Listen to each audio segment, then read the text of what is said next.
स्वागत है आप सभी का एमएस एजुकेशन में। तो आज की गणित की कड़ी में हम बढ़ाते हुए इसमें जानते हैं 7 से विभाज्यता के नियम। क्योंकि पिछले कड़ी में हमने जाना था 2 से लेकर 6 तक के बारे में हमने जानकारी प्राप्त करी थी कि कैसे करना है। तो अब जानते 7 से विभाज्यता, यानी कि आप कैसे जल्दी से जल्दी यह पता कर सकते हैं कि कोई संख्या 7 से विभाज्य होगी या नहीं होगी। क्योंकि 7 से विभाज्य का नियम थोड़ा सा ध्यान से समझिएगा, बहुत ही आसान है और इसके द्वारा आप समय को बचा सकते हैं और तुरंत पता कर सकते हैं कि यह संख्या 7 विभाजित होगी कि नहीं। जब कोई संख्या दी गई हो और जांच करना हो कोई संख्या 7 से कटेगा या नहीं कटेगा। तो आइए देखते हैं। तो जैसे कि इसमें दिखाया गया है 7 से विभाज्यता के नियम यानी डिविजिबिलिटी बाय 7 कि दी गई संख्या के अंतिम यानी इकाई अंक को 2 से गुना करके उससे बाकी बची संख्या में से घटाएं। ऐसा तब तक करें जब तक 0 अथवा 7 का गुणक ना आ जाए। अगर 0 यानी कि 0 है, अगर 0 या 7 का गुणक प्राप्त हो जाए तो दी गई संख्या 7 से विभाजित हो जाएगी। यानी जब कोई संख्या दी गई हो तो उसका जो इकाई अंक होगा, इकाई अंक उसको 2 से गुना करिएगा, तो बाकी जो भी संख्या आएगी उसमें जो प्राप्त होगा उसको घटा देंगे। तो ऐसी प्रक्रिया करनी है। एक बार भी ऐसा प्रक्रिया एक बार करें, उससे नहीं है तो फिर दूसरे अंक के साथ ट्राई करें। और यदि एक बार भी 7 का गुणक आगे समझे पूरी संख्या 7 से कटेगी, तब इसको प्रयोग द्वारा समझेंगे तो बिल्कुल आसानी से समझ में आ जाएगी। तो ज़रा ध्यान से देखिएगा। उदाहरण के लिए आप देख सकते हैं कि एक नंबर है 686। अब इसे चेक करना कि ये 686 जो है 7 से कटेगा या नहीं। तो जैसा कि उसमें बताया गया था कि जो x का इकाई अंक तो इसका यही है, इसे 2 से गुना कर दें। और हम यानी जानते हैं यानी कि 6 से, ये 6 है तो 6 से गुना कर दिए, 2 को 6 दूना 12 आता है। तो अब जो संख्या है, क्योंकि जब हमने इसको गुना करते इसे छोड़ दीजिए, बचा कितना 68।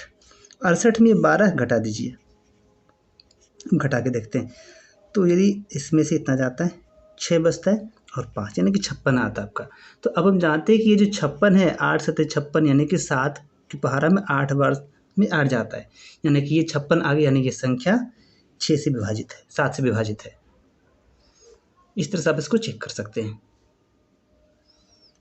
स्पष्ट है कि जो भी इकाई अंक इसको 2 से गुना कीजिए, यानी कि 12 आया और बचा कितना, जिस अंक को आप गुना करते हैं उसको छोड़ दीजिए, बाकी जो बचा उसमें से प्राप्त अंक घटाना है। जैसे 68 लिखा हमने, 6 दूना 12 आया था, 12 इसमें घटा दिया तो इसमें आता है 56। और जानते हैं 56 7 के पहाड़ा में आ जाता है, यानी कि 7 8 56। तो निश्चित रूप से यानी कि ये हो गया कि 56 आ गया, यानी 7 का गुणक है। तो हम समझ गए कि ये क्या है, निश्चित रूप से ये 7 से विभाजित हो जाएगी।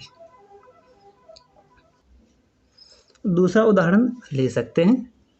जैसे एक संख्या होगी 9765, यानी कि यह संख्या 7 से कटेगी या नहीं, हम उसको देखते हैं। क्योंकि इसका इकाई अंक फिर वही है, इकाई अंक है 5, इसको 2 से गुना कीजिए, बचा कितना ये, यानी कि 976 इसमें। और ये जानते हैं इसको गुना करते 5 दूना 10 आता है, यानी कि 5 को जब 2 से गुना करेंगे 10 आता है। तो आप इसमें 10 घटा दीजिए, कितना आया 6 बचेगा, फिर 6 और 9। अब देखते हैं ऐसा फिर रह गया, तो एक बार फिर क्या करना है इसको, क्योंकि हमने कहा था कि तब तक करना है जब तक या तो 0 आ जाए या तो 7 का गुणक। तो करके देखते हैं। अब इसे फिर से एक बार गुना कीजिए 2 से, यानी 6 गुना 2 कीजिए 12। तो कितना आया 96, क्योंकि अब यही दोनों लेना, जिसको गुना करते हैं उसको नहीं लेते।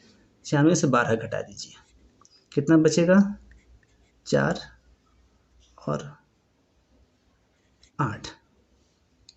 ऐसे आप यहाँ देखते हैं कि 84 जो है 7 से कट जाता है, यानी कि 12 सत्ते 84, 7 से 12 बार में कटता है। लेकिन फिर भी क्योंकि हम इसको और हल्का कर सकते थे, एक बार और इसको गुना कर दीजिए 2 से, यानी कि 4 गुना 2 करते हैं तो कितना था 8, यानी कि अब कितना बच गया, ये 8 ही रहा है ना।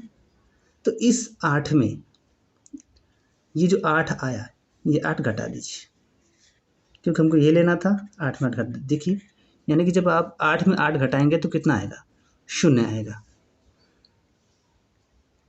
ये स्पष्ट थोड़ा लिख दूं कि जैसे 4 दूना 8 आया 8, और ये वाला 8 इसको यहाँ लिखिए, घटा दीजिए।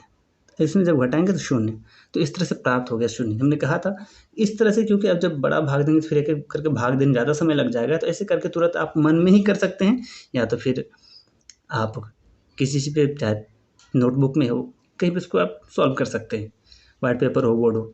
तो इस तरह से आसानी से हम पता कर सकते हैं, क्योंकि और ये ऐसी प्रक्रिया जिसे हम मन में भी कर सकते हैं। तो दिखाने के लिए उदाहरण था कि आप मन में भी इसको गुना करके इसमें घटा देंगे, पता चल जाएगा, फिर घटा दीजिए, फिर पता चल जाता है।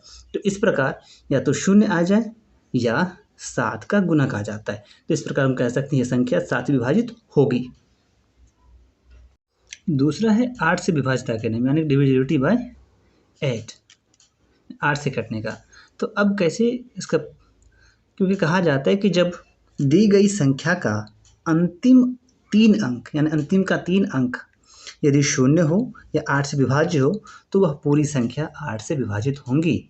यानी कि जब कोई संख्या दी गई, आप उसका अंतिम का 3 अंक देखिएगा।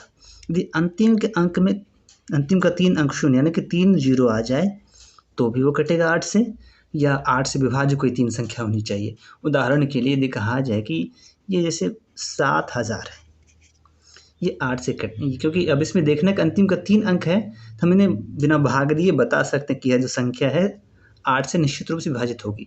आप लेकिन आप इसकी जांच करके देख सकते हैं। या और कोई संख्या लीजिए। अब दूसरी संख्या ये देखिए कि अब इसमें क्या कहा जाए कि और भी कोई भी संख्या हो सकती है। तो इसमें क्या करना है कि अब ये 8 से विभाजित होगी कि नहीं, इसका अंतिम का बस 3 अंक देखिए। 3 अंक देखने से यदि बस ये 3 अंक 8 से विभाजित हो जाएगी, तो पूरी संख्या 8 से विभाजित नहीं है। आगे कितने भी ज़्यादा क्यों ना लिखा रहे, इधर 9 लिख दीजिए, 5 लिख दीजिए, कुछ भी, हमें अंतिम का ही 3 अंक देखना है। तो अब जैसे देखिए 8 से कटाने पर हम जानते हैं कि 8 9 72 होता है। यदि 8 से हम कटाते हैं इस चीज़ से, तो 9 बार में लेना होता है, बचा कितना 4, 72, क्योंकि 76 में 72 गए, 4 बचा, यानी कि वो 40, 8 5 40, यानी कि इतना जो है पूरी तरह से ये संख्या यानी 760 अंतिम में है, और ये 8 से पूरी तरह विभाज्य है। तो यह संख्या, पूरी संख्या 8 से विभाजित हो जाएंगी। आप निश्चित रूप से इसका ट्राई कर सकते हैं, लेकिन तब उसको विभाजित करके देख लीजिएगा, निश्चित रूप से 8 से विभाजित होना ही होना है। तो इस प्रकार हमने आज जाना 7 से विभाज्यता का नियम और 8 से विभाज्यता का नियम। तो ऐसी हम और भी बातें लेकर आते रहेंगे। तो आज की कड़ी में इतना ही। अगर आप ये वीडियो हमारे फेसबुक पेज एमएस एजुकेशन पर देख रहे हैं, तो इस पेज को लाइक करें, फॉलो करें और शेयर करें। और यदि आप ये वीडियो हमारे यूट्यूब चैनल एमएस एजुकेशन पर देख रहे हैं, तो इसे सब्सक्राइब करें, शेयर करें, ताकि आपके माध्यम से ये बात औरों तक पहुंच सके। धन्यवाद। जय हिंद।